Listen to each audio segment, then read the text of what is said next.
You've applied to Deloitte and now you've been invited to the case interview. Congratulations! You are now one step closer to becoming a Deloitte consultant. And you're probably feeling both excited and maybe even a little nervous. After all, the case interview is very competitive and firms like Deloitte use it to make sure they're only hiring the best of the best. They're looking for the brightest candidates out there who can help them add value to their clients. But don't worry, after watching this video, you're going to feel more prepared to land that Deloitte offer. In this video, we'll cover the types of case interview questions that Deloitte uses, the skills that you'll need to exhibit if you want to be hired, as well as we're actually going to go over an actual case to show you exactly what you can expect and how to ace your Deloitte case interview. We'll also give you our 6 tips for acing the Deloitte case interview so that you're ready and you feel confident on your interview day. Hi, my name is Nguyen. I'm the founder of My Consulting Offer. Our company helps people just like you from all types of background land their dream jobs at top consulting firms, including Deloitte. We've helped over 500 people, including Wilson, land his dream firm at Deloitte, and we can help you too. Just thinking about having to pass all the different rounds of interviews and then interviewing with so many different firms and, all of them having such a low acceptance rate. I think that was really my biggest fear. I received an internship offer from Deloitte as a strategy summer scholar, and I also received an offer from EY, and I'll be joining Deloitte in the Atlanta office next summer. I'm just really thankful for all you guys for helping me through this and helping me actually achieve this goal that I've been wanting to achieve for a while now.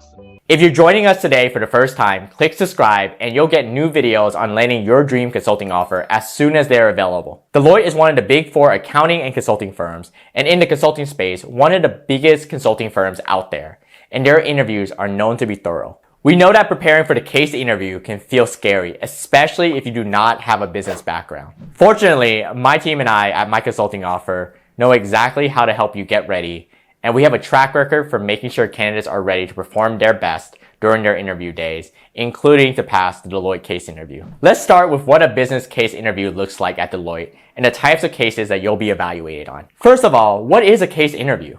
A case interview is an interview conducted within a business context. The interviewer will present information about a company and a business problem that they're encountering. These 2 elements together are known as a case. Case interviews can either be interviewee-led or interviewer-led, depending on who is expected to determine the order of which the case is analyzed.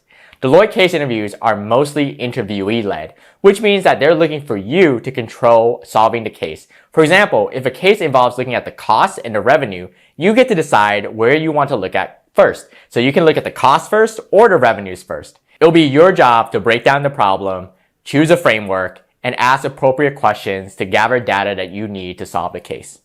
Deloitte uses 3 types of cases, which corresponds to the branches of Deloitte Consulting that you may be applying to. Those are strategy and operations, also known as Deloitte S&O. Cases with strategy S&O focuses on corporate issues such as organizational strategy, supply chain improvement, operating model transformation, and business process improvements. If you haven't started your preparation yet and don't know what these terms mean, that's okay. Trust me, by the time you've seen a few case examples, you're gonna know what these terms mean. And one thing to remember is that business is not rocket science. Once you know what a word means, for example, you can just do a Google search or even ask the interviewer, it's all about applying logical thinking and intuition. Second is technology consulting.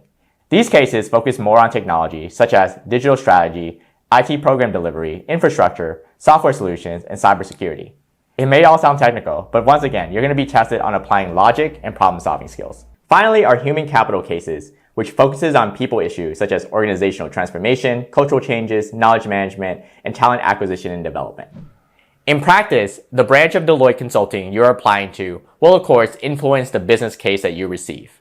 We'll cover an example of a case later in this video for you to know exactly what to expect. Before we break down the case in depth, let's move on to reviewing the skills that you'll be tested on during your case interview that you'll want to be aware of so that you know what interviewers are looking for. The skills you'll be assessed on. Deloitte uses case interviews to assess a number of skills that it values in consultants. In particular, they're going to test you on your structured problem solving, your analytical skills, making sure that you have a balance of creativity and practicality, and your resilience. Let's go through all of them. The first is structured problem solving.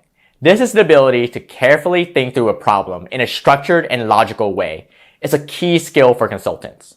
Really, This is a key skill. You'll need to be able to break down a business problem to identify and analyze root causes as well as potential solutions. Case interviews test this skill by providing you a lot of information and data for you to manage within an unfamiliar business context. Your ability to be able to sort through the information to pull out what's the most relevant and important is how you'll be assessed on this skill. You'll also get to know what this means in the next part of the video, where we'll demonstrate a live case. The second skill that you'll be assessed on are your analytical skills. This is Deloitte's way of knowing if you're comfortable with numbers and your ability to handle numbers. In practice, consulting math is just high school math. You don't need a PhD or fancy calculus to crack it. But you do need to be comfortable going through a lot of numbers under pressure in the middle of a conversation with your interviewer. So you want to make sure that you brush up on your mental math way in advance of your interviews. The third skill that you'll be assessed on is your ability to be able to balance creativity with practicality. The reason that Deloitte and other firms do this is that the case interview gives the interviewer a chance to see how creatively you can work to solve a client's real-life problem.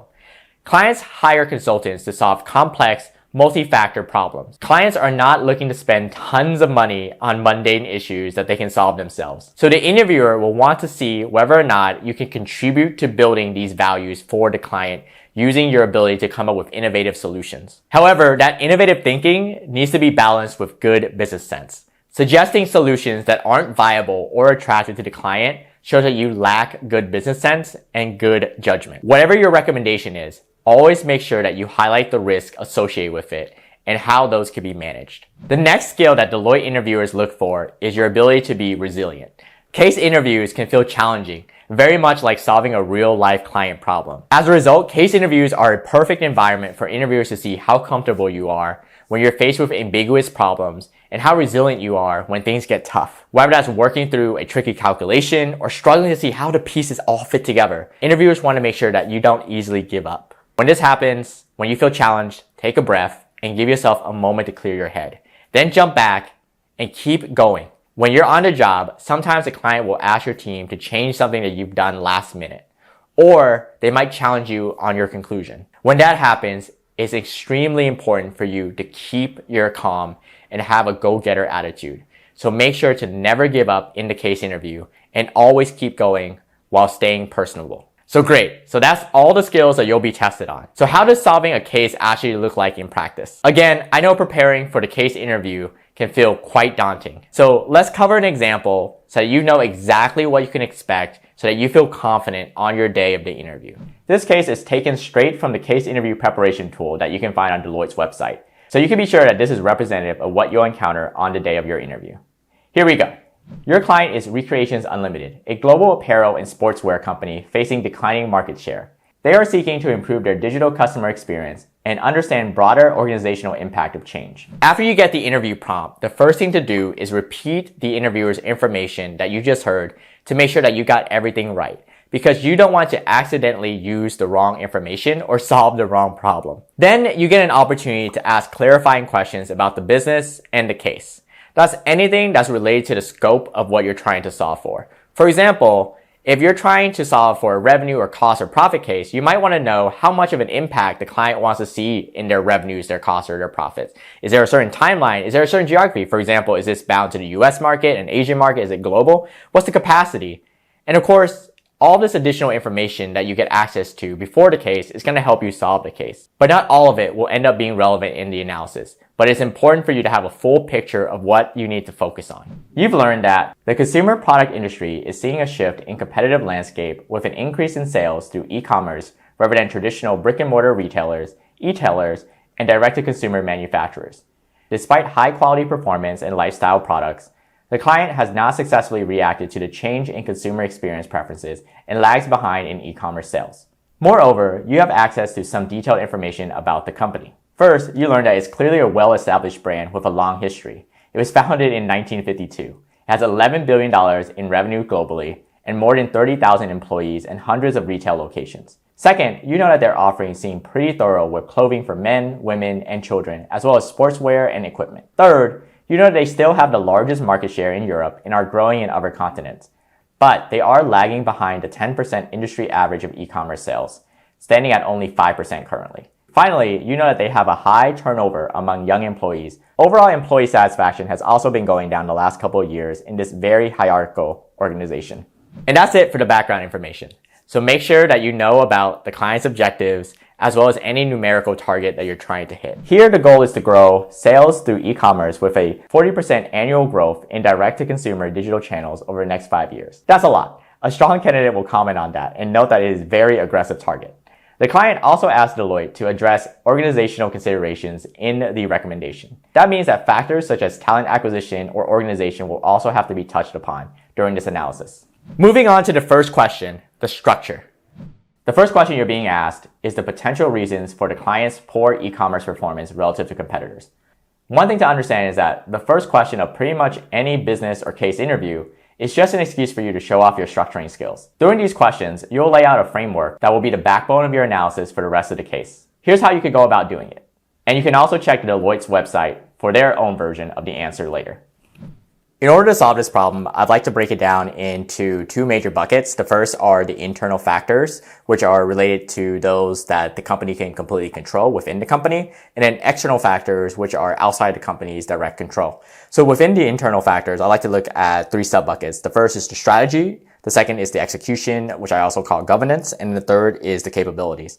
Within strategy, for example, there could be multiple reasons why our client has had a history of poor e-commerce performance relative to their competitors. The first could just be inertia. For example, because we have so much brick and mortar, maybe there's just resistance to being able to move on that. So we're not focused on e-commerce. Or if we are focused on it, there's no clear plan or plan for focus of investments and putting it into the fastest growing segments. Second is the execution or governance. It could be that we might have a plan and we might be moving towards e-commerce, but there's no clear ownership of who is accountable for achieving our targets. Second is perhaps we do have someone who's owning it, but they don't have the right team because they can't retain the right talent. Talent keeps leaving. Or third, we just have poor tracking. For example, we don't know what our online experience is or what our customer satisfaction is, so we can't improve on it and we're just guessing. The last sub-bucket is the capabilities. For example, maybe we just lack talent. Maybe it's not even retaining talent, but we just cannot find the right talent to be able to execute our plan. Or second, we just lack overall knowledge and expertise. So these are all the factors that could be affecting us internally. But there are also external factors that we need to consider. For example, the market dynamics and the competitive space. So first, with the market dynamics is maybe it's just that we're in a location where consumers are not going into e-commerce as relevant as they are into brick and mortar. For example, given that, let's say in Europe, there's less e-commerce presence.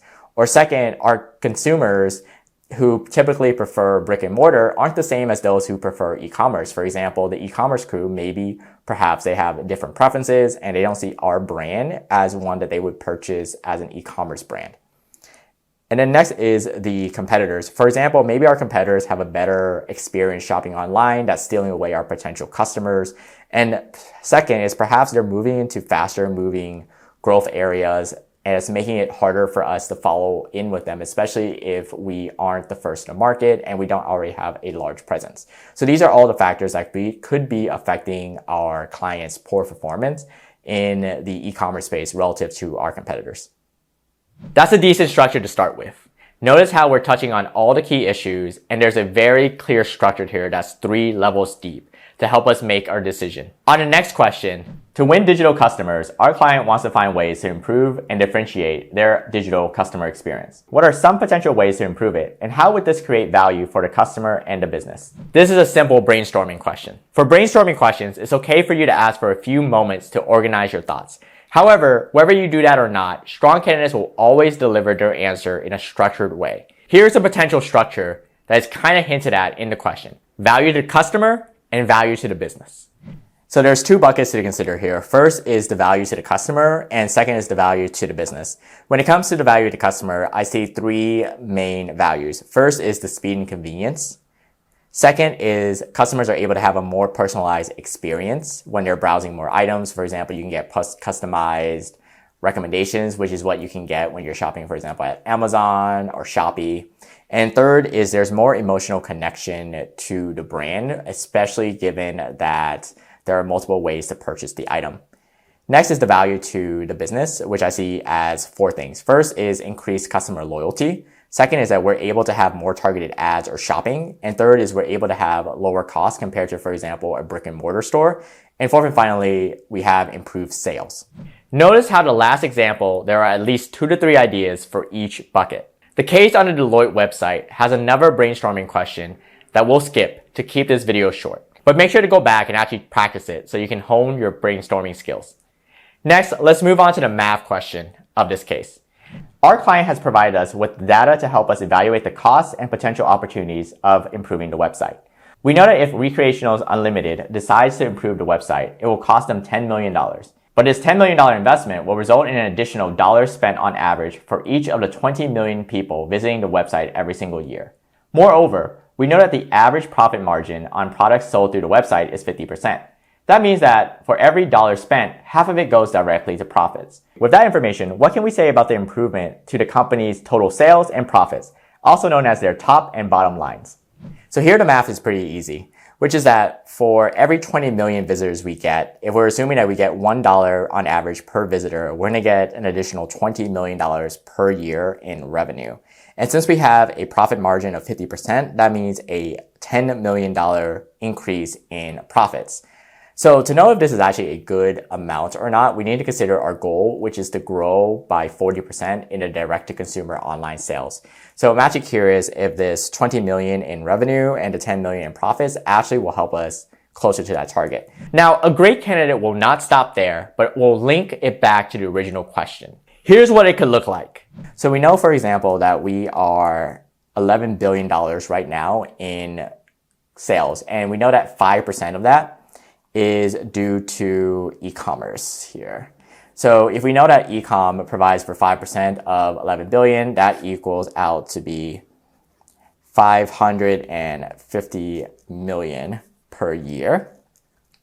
So if you look at that, 20 million here as a, out of 20 million here, looks like it's roughly about 3% increase. Okay, so this 3% increase here is pretty low compared to how big the segment is. But of course, we know that direct-to-consumer is just a share of total e-commerce.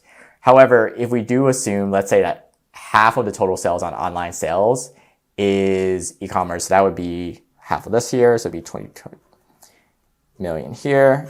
Even if that is the case with the million, if that's the case, it is 20 million, then we're still looking at roughly about 7% increase. So that's pretty far away from our 40% target of an increase. So we'll want to look at other ways for our client to reach their 40% target, because I don't think they're going to be happy with an increase of 3 to 40% if their success metric is 40%. As you saw from the example, on the math question, what matters is being organized. First, explain to your interviewer what you will do, similar to the example, and then do it. Make sure to practice more case math well ahead of the day of your interview, because doing math under pressure makes you more likely to make mistakes. And if you practice beforehand, you're less likely to make any mistakes at all. The last question is another brainstorming question. What are the people and organizational implications of implementing the proposed strategies? Here again, there is a structure that is rather apparent from the prompt, which is organization versus people. Your answer could look like the following. So when I approach this question, I want to break it down into 2 buckets, which is 1, organizational implications, and 2, talent and people. When it comes to the organizational implications, there are 3 things that we want to be looking at. 1 is we want to make sure that there is clear accountability. That is, someone's owning the fact that they need to be able to implement this change and the benefit of having this $10 million investment.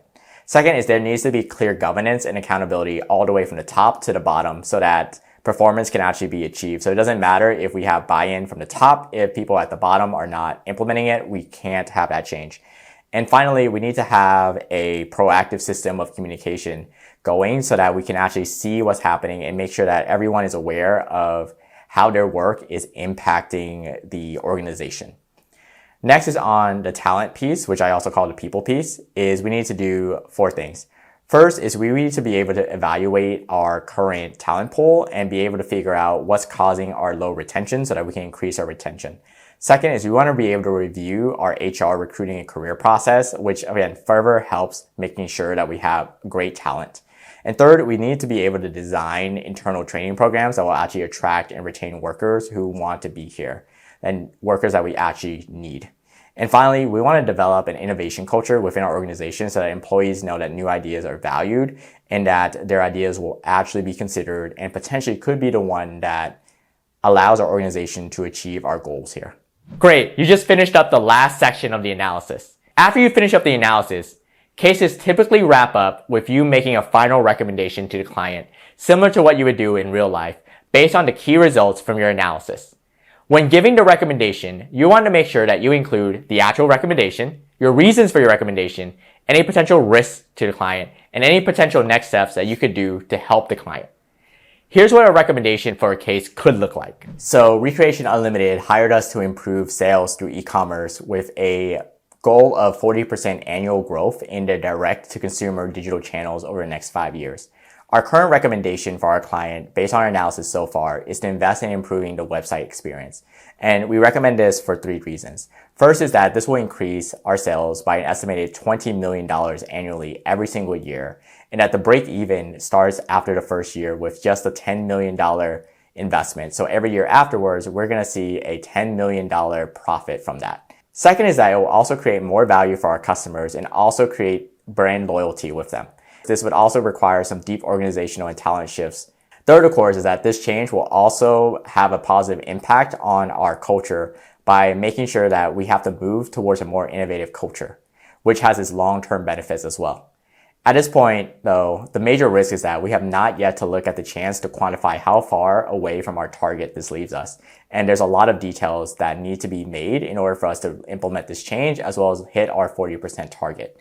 As next steps, given more time, my team and I would like to work with you to assess how much sales is missing in order for us to hit our target and lay out a detailed plan to get there. Congratulations! You just solved a real Deloitte case. It's okay to feel like that was a lot, especially if this is your first time going through a case interview. For most people, it can take a bit of practice before you feel comfortable with a case interview. If you want more case examples, feel free to check out our YouTube channel as well as our website, myconsultingoffer.org. And we'll link you to more resources to help you prepare for your case interviews, including where you can get personalized one-on-one coaching. All the links are in the description below. In the meantime, let's cover the 6 tips to keep in mind to perform your best on the day of your Deloitte case interview. 6 tips for acing your Deloitte case interview. Tip number 1, keep organized notes. Case interviews can last up to an hour, so you have a lot of information that you need to process. So you want to make sure that you have all the information in front of you. Make sure that you take organized notes throughout the case and don't forget anything important because you might need to use that information later on in your analysis. Neat and logical notes also show that you can manage large amounts of information and data effectively if you were hired. So not only is it helping you, but you're also showing the interviewer that you can be a great consultant. Tip number 2, ask questions to fill in the gaps. It's important to fully understand the problem that you're trying to solve for, so don't be afraid to ask clarifying questions or for data to fill in any gaps in your analysis.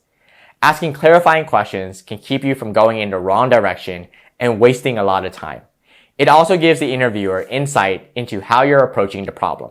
So if you're not sure if a client's problem is regional, for example, to the United States or globally, ask it. Tip number 3, take time to organize your thoughts.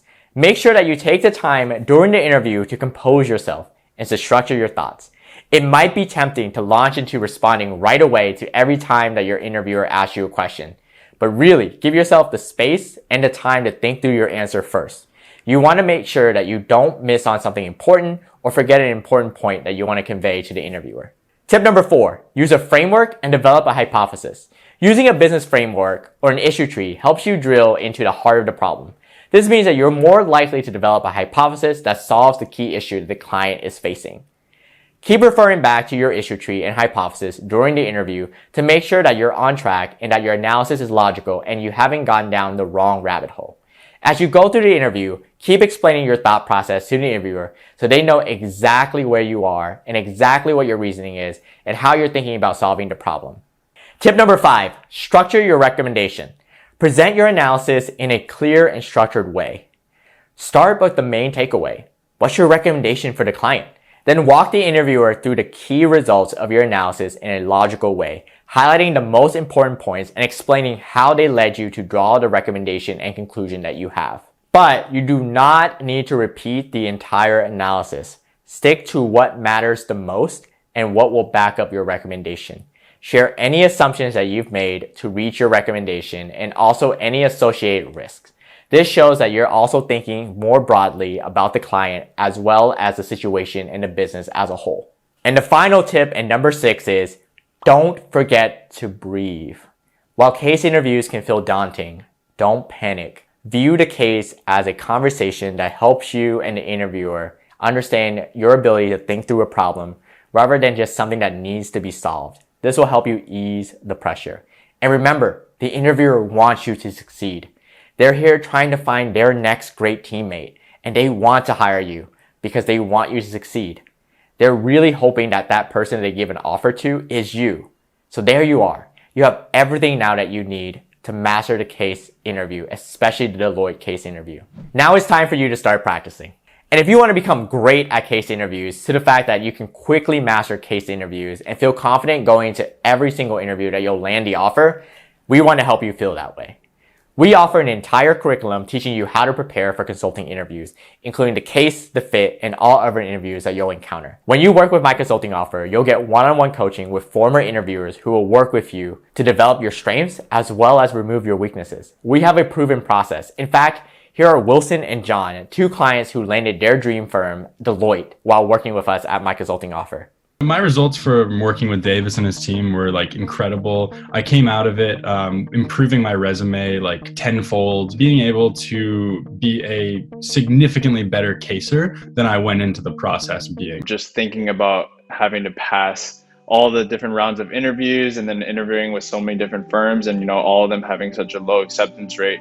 I think that was really my biggest fear. I received an internship offer from Deloitte as a strategy summer scholar, and I also received an offer from EY, and I'll be joining Deloitte in the Atlanta office next summer. I'm just really thankful for all you guys for helping me through this and helping me actually achieve this goal that I've been wanting to achieve for a while now. Now that you've heard from Wilson and John, would you like to know how we can help you land your dream offer, including Deloitte? For a limited time, I've asked my team of former recruiters to help anyone who's watching this video land their dream offer. When you click the link in the description, you'll be given an opportunity to book a free 30-minute strategy session with one of the members of our team. The best part is that we typically charge $1,000 for these strategy sessions. But until slots run out, you can grab one of these $1,000 strategy sessions today, absolutely free. All you need to do is click the link in the description below the video and schedule your free strategy session. I'm so excited to meet you and to help you become a management consultant.